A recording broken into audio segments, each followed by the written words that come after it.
Hi అండి, నమస్తే. ఈ రోజు వీడియోలో కూర్మ గ్రామం ఎందుకు కాలిపోయింది, ఎలా కాలిపోయింది అనే విషయాన్ని తెలుసుకుందాం. అసలు ముందుగా ఈ కూర్మ గ్రామం ఎక్కడుందో తెలుసుకుందాం. ఇది శ్రీకాకుళం జిల్లాకి 54 కిలోమీటర్ల దూరంలో ఉంటుంది.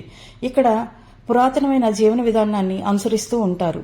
అంటే కరెంటు, సెల్ ఫోన్లు ఏవీ లేకుండా ప్రశాంతంగా వైదిక జీవన విధానాన్ని అనుసరిస్తూ ఉంటారు. వాళ్ళ పంటలు వాళ్లే పండించుకొని వాళ్ళకి కావలసిన పాలు గాని, నూనె గాని, వాళ్ళకి కావలసిన వస్తువులన్నీ, వంట కూడా గ్యాస్ లేకుండా కట్టెల పొయ్యి మీదే వండుతారు. ఇలా శ్రీకృష్ణుని ప్రార్థిస్తూ ఇక్కడ జీవన విధానం కొనసాగిస్తూ ఉంటారు. ఇలాంటి జీవన విధానానికి ఎంతో మంది ఆకర్షితులు అవుతున్నారు కూడా. ఈ కూర్మ గ్రామం గురించి విన్నప్పుడు నేను కూడా ఒక్కసారైనా అక్కడికి వెళ్లి చూడాలని అనుకున్నాను. ఇలాంటి జీవన విధానాన్ని అనుసరిస్తున్నందుకు వీళ్ళని ఎంతైనా పొగడాల్సిన అవసరం ఉంది. అలాంటిది ఈ శ్రీకృష్ణ మందిరాన్ని శుభ్రంగా తగలబెట్టేశారు ఎవరో దుండగులో లేకపోతే హిందూ వ్యతిరేకవాదులో ఎవరో తెలియదు కానీ చాలా దారుణంగా తగలబెట్టేశారు. ఈ కృష్ణ మందిరంలో ఉన్న చిత్రపటాలు, విలువైన పుస్తకాలు, విలువైన గ్రంథాలు, ఎన్నో పూజ సామాన్లు అన్నీ కూడా కాలి దగ్ధమైపోయాయి. అసలు ఈ పని చేసింది ఎవరు?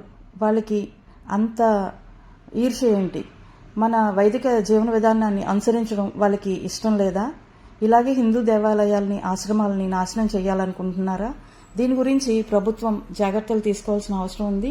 ఇన్వెస్టిగేషన్ చేసి పోలీసులు కూడా ఎవరు కాల్చారు, ఎవరు ఈ పని చేశారు అన్నది త్వరలో కనుక్కొని వాళ్ళకి శిక్ష పడేలాగా చేయకపోతే మనకి ఇలాంటి సంఘటనలు ఎదురవుతాయి. ఇలాగే మన హిందూ దేవాలయాల్ని, ఆశ్రమాలని తగలబెట్టేసే ప్రమాదం ఉంది. దీని గురించి అందరూ స్పందించాలని నేను కోరుకుంటున్నాను. ఈ వీడియో కనుక మీకు నచ్చితే తప్పకుండా లైక్ చేయండి, షేర్ చేయండి. ఇలాంటి వీడియోల కోసం నా ఛానల్ని సబ్స్క్రైబ్ చేస్తారని ఆశిస్తున్నాను. ఇలాంటి సంఘటనలు మళ్ళీ పునరావృతం కాకుండా జాగ్రత్తలు తీసుకోవాలని ప్రభుత్వం వారిని, పోలీస్ శాఖ వారిని కోరుకుంటున్నాను.